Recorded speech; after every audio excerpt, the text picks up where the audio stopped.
Mark Few and the Bulldogs staff are all over the recruiting trail during the summer months, and today we're going to discuss the biggest targets for the Gonzaga Bulldogs and how Trailblazers star Damian Lillard could play a key role in Gonzaga landing a top 40 prospect in the class of 2023.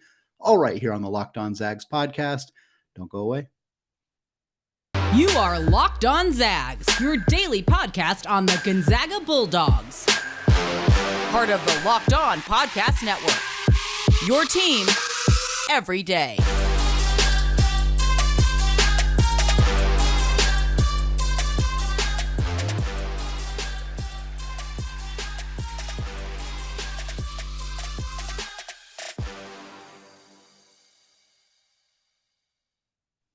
What is going on, y'all? Welcome to the Locked On Zags podcast, part of the Locked On Podcast Network, your team every day. I am your host and longtime Gonzaga podcaster, Andy Patton, here to bring you news and updates on all things Zag athletics. I also want to thank all of you who have continued to make Locked On Zags your first listen of the day. I know some of you have been listening to this podcast for over a year now. Some of you are much, much newer to the show. Either way, I appreciate you checking it out, especially here in late July in the midst of the college basketball offseason. Still plenty of fun stuff to talk about, though, including recruiting, which is something that it's been relatively quiet for the Zags lately. Of course, only one player in the class of 2022, that is Braden Huff, who is not expected to play a huge role in year one. Only one player committed in the class of 2023, that is Dusty Stromer. We'll talk more about him in the second segment, but obviously the staff's got some work to do. They got some kids to go out there and convince to come out to Spokane for the upcoming seasons. One of them, the player we're talking about here in segment number one, is Xavier Booker. Xavier Booker recently released his top 10. He had offers from over 30 different programs. Realistically, probably could have been offered by basically every Division I program in the country. He is that talented, that ridiculously skilled as a basketball player. He's 6'10". He's a big man from Indianapolis. 24/7 Sports has him number 3 in the class of 2023. A couple other places have him as high as 2. Not a lot of places have him lower than 5 or 6. This is one of the best players in the class of 2023. He's drawn the unicorn label so often. Players, we're going to see that even more and more now as we see more of these 7 foot tall, skilled, very, very skilled big men. Speaking with Jason Jordan on a recent episode of Locked On Zags podcast, he's the recruiting coordinator for Sports Illustrated. We were talking about Booker and the kind of comparison to Chet Holmgren a little bit. He has narrowed his list down to 10. The Zags are, of course, on that list. Otherwise, we probably wouldn't be talking about him. Other schools on the list include Oregon, Purdue, Ohio State, Auburn, Cincinnati, Michigan State, Michigan, Notre Dame, and Indiana. So we're talking about a pretty darn good list of basketball programs, some blue bloods in there. Michigan State are always very, very big players for high-level recruits. Of course, Oregon and the Nike money that they have, always an opportunity there. So he's talked about each and every one of these schools. He had a really great quote about his experience at Gonzaga. He talked about his relationship with Mark Few, his relationship with Roger Powell and Stephen Gentry, the assistants who came out and have checked him out the last couple of weeks. I'm going to read another quote. This was said to Joe Tipton of On3, another recruiting service out there. I'm just going to read the quote that he said directly. He said, "They compare me to Chet, and I see the similarities. We have similar frame, almost the same height, pretty much the same skill set. We're obviously different in our own ways, but I definitely see the resemblance there." And then he goes on to say, "I really like what they're doing with their program. They've had a lot of guys similar to me come out there in 1 or 2 years and go to the NBA. So I definitely think it's somewhere I could thrive." So that's obviously excellent that he sees the comparison to Chet Holmgren. He understands why the coaching staff would be interested in him. And he sees that there have been a lot of very successful big men in the last couple of years who have gone to Gonzaga. Of course, Chet Holmgren is a very notable example, but he was going to be a one and done wherever he went to college. Zach Collins is perhaps a more notable example, a guy who didn't even start at Gonzaga, came off the bench behind Shemek Karnowski, but still had enough of an impact and did enough specifically in the NCAA tournament to be a guy who ends up being a one and done, kind of a surprise one and done for the Zags. Certainly, You can look at Domantas Sabonis. You can look at Kelly Olynyk. You can look at Brandon Clark. You can look at even guys who didn't stick a lot in the NBA like Kyle Wiltshire and Jonathan Williams. Like, you can look at those guys and kind of see how this program can somewhat quickly prepare you to be an NBA player. And I think another selling point for the Zags, specifically regarding Booker, is that their front court's pretty wide open starting in 2023. Drew Timme's probably not going to be back after this year. Technically, he could come back for a fifth season. I think it would be very surprising to see him back after this upcoming season. Anton Watson is going to graduate again. He could, in theory, come back. I don't think that he will, but again, it is impossible to know exactly what is going to happen a year from now. But if we assume both Timme and Watson are out the door, that's going to leave plenty of minutes to go around in the front court. There's still a lot of guys who are going to be competing for those spots. Efton Reed is almost certainly going to step into a starting role and play a big role after this upcoming season. You have Braden Huff, who will be a sophomore. And then, of course, you have the two juniors in Ben Gregg and Caden Perry. Depending on health, depending on development for those two guys, we could see kind of what a role would look like for them. Booker's going to play over all of those guys. If he were to come to Gonzaga, it's because he's going to step in and be a starter right away. He's not going to play behind any of those guys if he were to come, but you can see where a role could easily fit for him. And certainly him alongside Efton Reed, based on their skill sets, I think makes a lot of sense, and I think could really, really be a good fit. Michigan State is kind of considered the front runner here, but from folks that I've talked to, including Jason Jordan and a handful of other sites, there's just not a lot of immediate consensus. It's still fairly early. He's kind of a late bloomer. Those guys sometimes take a little bit longer to make their decisions, which is understandable. They're trying to weigh all of their options. But Gonzaga is definitely in play here. They've talked to him multiple times. They've kind of sold him on the program. The development of the bigs that have happened at Gonzaga over the last 10 years should entice any big man to seriously consider Gonzaga. You'd be foolish not to, quite frankly. But there's going to be a lot of great suitors for Xavier Booker. This is going to be a tough one for Mark Few and the staff to really nail down and secure. But he's worth it. He's worth pursuing aggressively. He's worth putting in the time, the energy, because if they can get this kid to come to campus, if he can be, he's probably a one and done, maybe a two and done if things don't quite go according to plan in year one. But most guys who are ranked top 5 in their recruiting class, they're going to end up being guys who bounce after a year. Certainly, the Zags have had some very high level five-star recruits who didn't leave after 1 year. 2 of them are on this current roster in Nolan Hickman and Hunter Sallis, but again, it's not the norm. And I think Booker would be a guy that Gonzaga is viewing as, hey, you're going to come in and you're going to dominate for us for one season, and then you're going to go to the professional ranks. And they have a track record of doing that with guys like Chet Holmgren, like Zach Collins, and so I think that, like Jalen Suggs. So I think there's a good reason to believe that Gonzaga is not just on this list performatively. They're on this list because they are genuinely somebody that Xavier Booker is considering for his college destination. And I think that the fit here is very obvious. All right, in the second segment, we're going to discuss Dusty Stromer, the current only player in the class of 2023 for the Zags. We're going to discuss Kaden Cooper, another priority recruit for the Zags. And we're going to discuss Hunter Sallis because all 3 of those guys are participating in Damian Lillard's new exclusive basketball camp called Formula Zero. We're going to talk all about what that is and what it means for Gonzaga in the second segment. But before we get there, let's talk about BetOnline. College basketball may be deep into the offseason, but the MLB, WNBA, and MLS seasons are heating up into the summer months. BetOnline is your #1 source for all of your betting needs and sports information. From all the latest odds, contests, and player props, you name it. BetOnline remains the best spot for all the latest sports developments, including podcasts and reviews for all of the leagues this season. And it's not just basketball.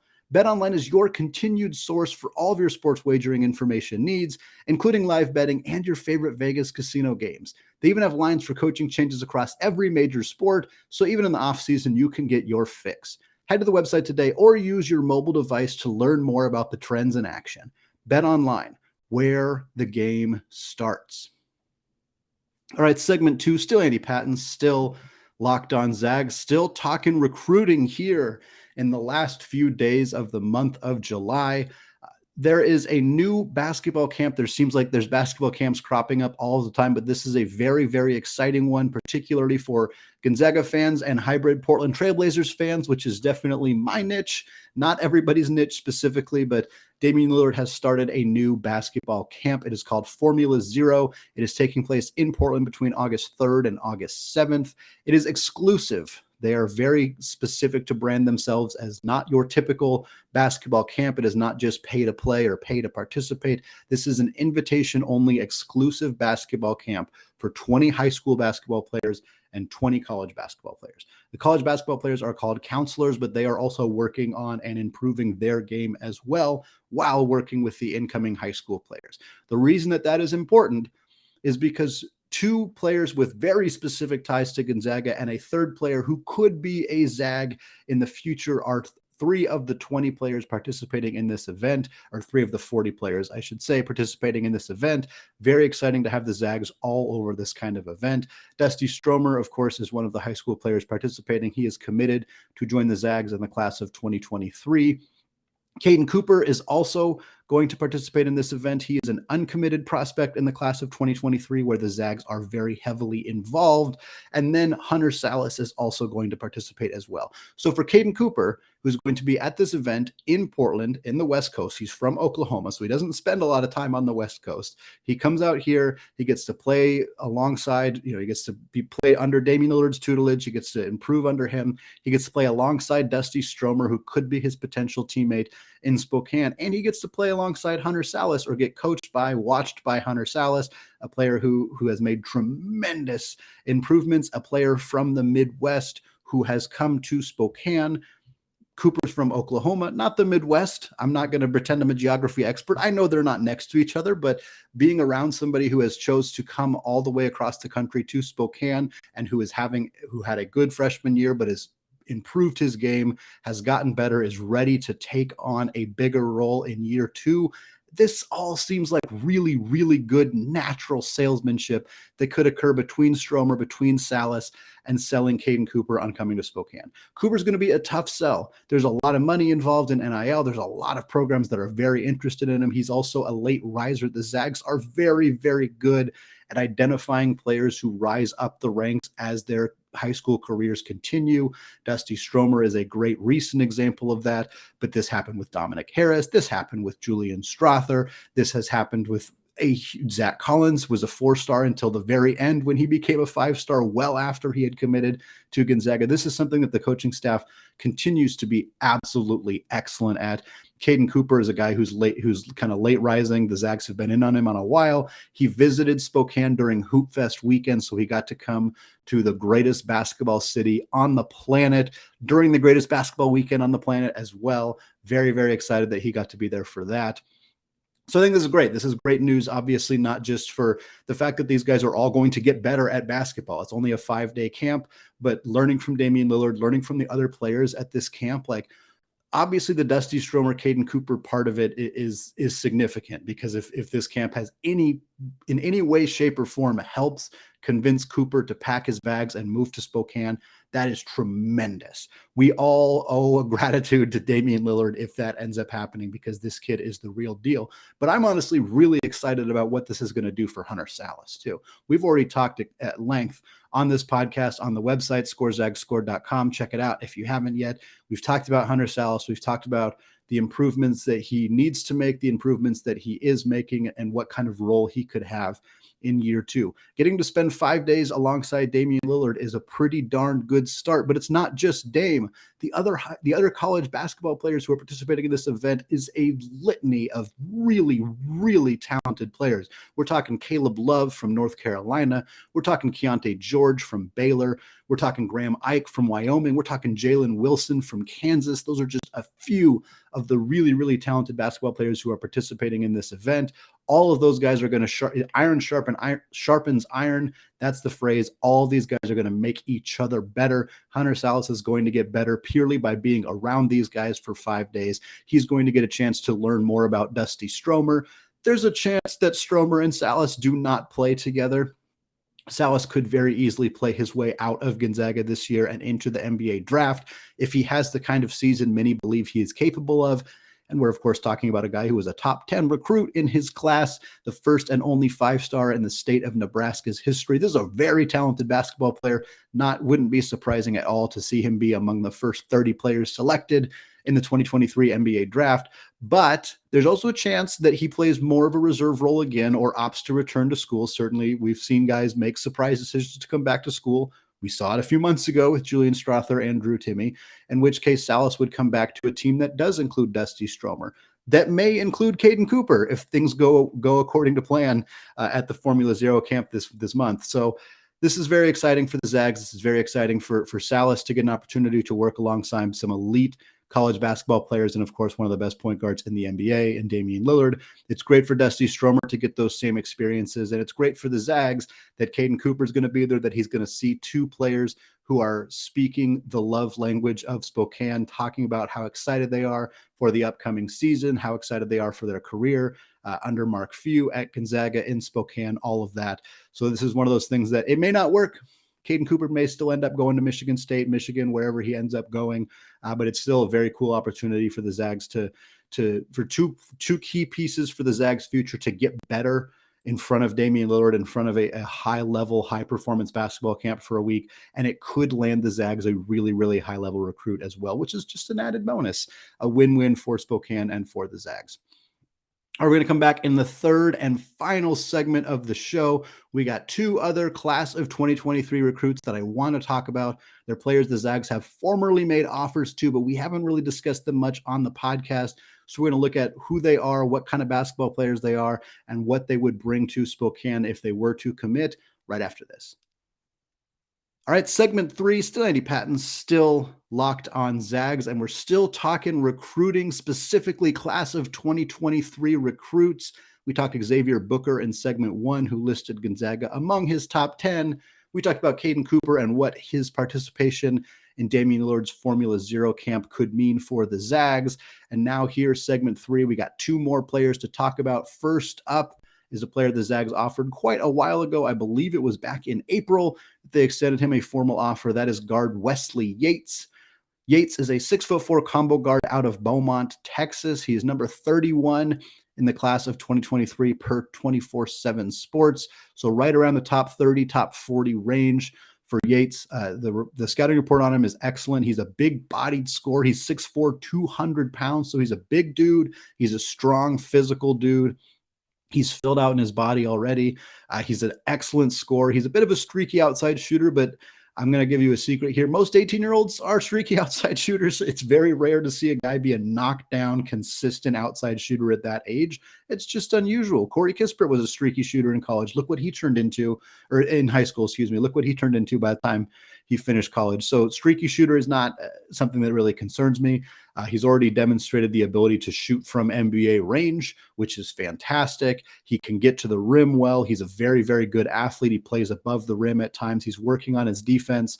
The scouting report believes he could be a very good secondary ball handler. We talked on a recent episode of Locked On Zags about how Gonzaga's most successful seasons have had them playing a lineup with primarily 2 point guards, certainly Nigel Williams-Goss and Josh Perkins in 2017, Jalen Suggs and Andrew Nembhard in 2021.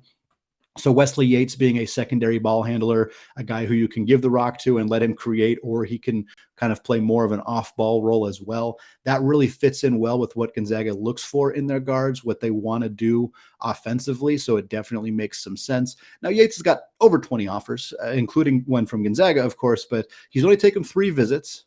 His 3 visits are to the University of Washington, to Stanford, and to Auburn. Kind of a unique group of schools that he's visited. Again, more than 20 programs have made offers to him, a lot of very, very blue blood, high level, top tier programs. Until he visits Gonzaga, it's a little hard to know how serious he is about coming to Spokane. So he's kind of up in the air right now. He's been a target for the Zags for a few months, and he's been playing extremely well out on the circuit, participating in summer tournaments and the like, but we haven't really heard any progress in terms of where he's going to attend school. So it's kind of just a wait and see moment for us right now with Yates, but he's the kind of guy who would be a very, very impactful player in Spokane as soon as he shows up, if he decides to make that decision. Last but not least is J.J. Taylor. J.J. Taylor is a guy who's very quietly been on the radar for the Zags, hasn't been talked about all of that much. He's number 29 in the class of 2023, so just 2 spots ahead of Wesley Yates. Again, this is according to 247 Sports. There are many other recruiting sites out there that have slightly different rankings for some of these guys, but Taylor's generally in the top 25, top 40-ish range for prospects in the class of 2023. He's a 6'8" small forward from Simi Valley, California, has a similar build and kind of body type to Julian Strother and a little bit Corey Kispert as well. Certainly what Corey Kispert looked like coming out of high school, at least. I think there's, again, the Zags have really utilized these kind of 3-4 hybrid small ball 4 type players like Kispert and Strother both were. And so he would fit into that mold quite well. Right now, Taylor has 16 offers. The list of schools that have made offers to him is expansive and very, very excellent. A handful of them include Duke and Kentucky and Kansas and Florida, Michigan State, Michigan. So you're talking about some of the top tier programs in the entire country, some of the best coached, highest financially driven, motivated programs that exist out there. So certainly going to be a tough sell for the Zags. If there is an area of weakness for Gonzaga from a recruiting perspective, it is kind of the bigger wings. This has been an area that has been hard for them. Strother and Kispert are very prominent counterexamples to this, in the sense that they were big wings that Gonzaga successfully recruited, and they were big domestic wings that they were able to recruit. Certainly Rui Hachimura would count as an excellent wing, but he was an international recruit, which is something the Zags have always kind of been ahead of the curve with regards to international recruiting until recently, when they've focused a bit more on United States born players. But the kind of the big wings is definitely an area the Zags have not had as much success. They're great at recruiting bigs. They're great at recruiting point guards, but they've often kind of used the grad transfers to find some of their wings. Rasir Bolton, Byron Wesley, Jordan Matthews, etc., have kind of fit more into that mold a little bit. So this would be a huge win for the Zags to land a top 30. Any top 30 recruit is a big win for Spokane and for Gonzaga, obviously, but to land a 6'8" wing, a California kid with his size, with his skill set, I think would be excellent. It doesn't look great right now, to be honest. JJ Taylor's only taken one visit, and it was to Kentucky. That's potentially a sign that that's where he's interested in going. Kentucky has a loaded class in 2023, which I don't know whether that's good or bad. Taylor may think, hey, I want to go to a program that already has a bunch of other dudes. We're going to all win a championship together, which I understand that thought process. He may also think, hey, there's a whole bunch of guys there already. I want to go somewhere where I'm going to play right away. And that would be an argument for Gonzaga. They're going to probably not have Julian Strother by the time he's there. The wing position might be a little up in the air. Obviously, Stromer will be around, but he's 6'4", so he plays more of the 2-guard position. Taylor, again, could be a small ball 4, could even play some traditional 3. I think Gonzaga being able to step in and say, hey, you're going to have a role right away. You're going to play instantly. Look at what we've done to guys like Julian Strother, who was barely a top 50 recruit in his class, and now he's probably going to be a first-round pick next year. Corey Kispert was outside the top 100 in his recruiting class. He became a nearly lottery pick, 15th overall pick after 4 years in college. So Gonzaga doesn't have any problem developing the 6'8" wings. That's not the issue at all. Those two guys are very prominent examples of, look, we turn these guys into bona fide NBA players. Strother's not there yet, but barring a collapse in year 3, he's going to get there. He's going to be an NBA player. And so for the staff to be able to say, look what we've done with these guys. Look at our success level with this kind of player. You come here, look, you'll be here in a year or 2 or 3 maybe, but you'll be there. You'll be ready to be an NBA player. That's a pretty strong argument that the staff has. They're batting not quite 1,000, but over the last couple of guys they've had who kind of fill that role, who fit that position, they're batting pretty close to 1,000, and that's a pretty strong argument. The only other school that really has some strong interest is Illinois. There seems to be interest on both sides there. So Kentucky and Illinois are the front runners at this point. But Gonzaga obviously fits a lot of molds that would make some sense here. They like this kind of player. He would probably develop into an NBA caliber talent. That's what Gonzaga has done in recent years. So it definitely makes some sense for him to come to Spokane. But right now that doesn't look into, again, same with Yates, until he visits or schedules a visit, it's hard to know how seriously Gonzaga is really in the mix here. All right, that is going to do it for me today. For more on recruiting, for more on Formula Zero, for more on just everything that's going down with the Zags. If you want to talk pro Zags, Courtney Vandersloot, what's going on with the MLB guys, or of course the current roster, go check out my new website, scorezagscore.com. There is 2 to 3 new articles every single day, so there's always fresh content for you to read. Check it out wherever, just on any browser, scorezagscore.com. Very, very easy to find.